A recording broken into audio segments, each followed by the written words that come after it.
penyiraman air keras kepada aktivis kontras Andri Yunus bukanlah modus operandi yang baru pertama kali terjadi di negeri ini. 9 tahun yang lalu ataupun tepatnya pada 11 April 2017, peristiwa serupa menyasar dan juga menimpa mantan penyidik KPK Novel Baswedan.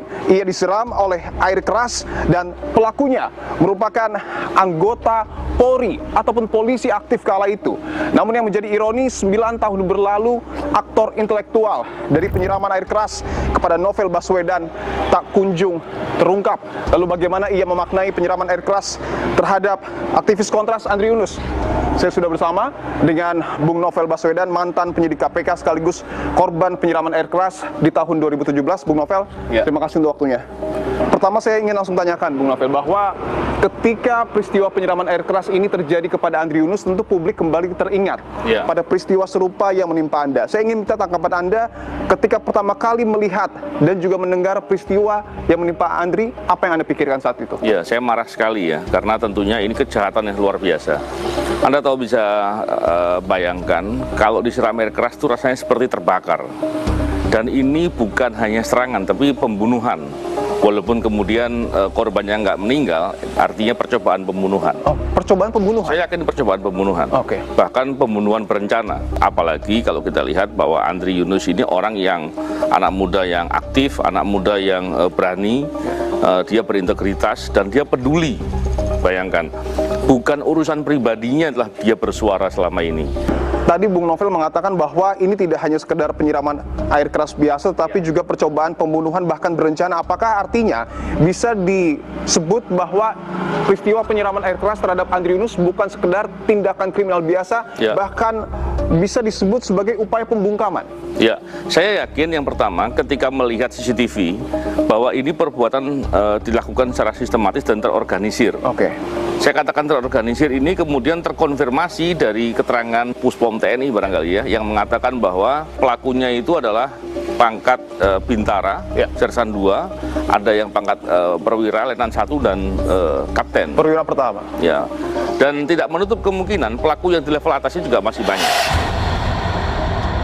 Saya ingin membahas soal rekaman CCTV yang kemudian dirilis oleh polisi dan juga menunjukkan betapa sistematisnya proses penyiraman air keras terhadap Andri Yunus, bahwa terduga pelaku ini sudah terpantau sejak sore hari, bahkan menguntit aktivitas Andri Yunus di YLBHI dan membuntuti Andri Yunus sebelum pada akhirnya menyiramkan air keras. Apakah modus operandi ini serupa dengan peristiwa yang Anda pernah alami, Bung Novel? Pelaku beberapa hari sebelumnya juga sudah memantau kegiatan saya ke masjid. Di masjid ini ya? Subuh, ya, masjidnya berubah karena dibangun ulang. Pemantauan itu dilakukan beberapa hari sebelumnya dan itu banyak orang yang melihat. Dan pelaku menunggu di area depan situ. Pelaku menunggu di area depan sebelah kanan situ. Area depan sebelah kanan. Ya. Di belakang mobil dia menunggu untuk saya pulang di hari serangan itu dilakukan. Artinya ketika Bung Novel keluar dari masjid, pelaku penyiraman air keras kepada Anda ini berada di sekitar yang tidak jauh. Ya, lokasinya di situ kurang lebih, dan dia di balik mobil, ada mobil yang sedang terparkir di situ. Sebelum menyerang, dia memindahkan air keras itu dari botol ke dalam gelas. Dan ketika dipindahkan, itu air kerasnya jatuh ke sebagian jatuh ke beton. Dan betonnya melepuh. Beton saja melepuh. Betonnya melepuh. Ini gambaran bahwa begitu kerasnya, begitu dampak air keras tadi. Dan kemudian ketika saya berjalan menuju rumah saya, pelaku kemudian menggunakan sepeda motor, dia mengikuti saya dari belakang dan dari jarak yang sangat dekat menyiramkan ke area wajah saya. Titik persis penyiraman itu terjadi, mungkin bisa digambarkan Bung Novel? Ya. Dan kalau kita lihat, orang yang mempersiapkan itu dilihat oleh beberapa orang sebenarnya. Ketika orang yang pulang dari masjid kan bukan hanya saya. Sebelum saya berangkat sholat subuh, orang itu memantau saya ketika keluar dari masjid, keluar dari rumah menuju ke masjid, itu juga ada saksinya dan seterusnya. Jadi itulah gambarannya bahwa serangan itu memang dilakukan pemantauan, dan saya kira lazimnya serangan air keras pasti dilakukan dengan cara yang begitu. Dan lokasinya ketika Anda disiram air keras persisnya ada di? Nah, lokasi kurang lebih di dekat sini. Kurang lebih di sini ya? Ini lokasinya di sini, dan kemudian ketika saya disiram air keras, saya berteriak karena rasanya seperti orang terbakar ya. Yang menarik adalah ini juga sebagai edukasi ya. Karena saya ketika mengalami serangan air keras, yang nolong saya adalah orang-orang yang saya kenal, bayangkan. Beda dengan Andri Yunus, yang nolong orang yang dia nggak kenal. Yang saya kenal saja, saya minta tolong, orang masih bertanya, ada apa?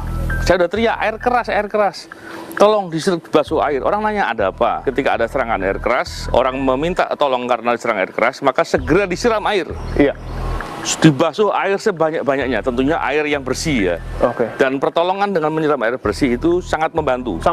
Baik itu di bagian kulit maupun di bagian mata. Ada sejumlah kemiripan tragedi penyiraman air keras yang kemudian menimpa Andri Yunus dan Anda, termasuk juga soal pelaku, bahwa pelaku penyiraman air keras terhadap Anda adalah aparat polisi, sementara Andri Yunus adalah anggota dari BAIS TNI yang kemudian menyiramkan air keras. Tanggapan Anda, Bung Novel?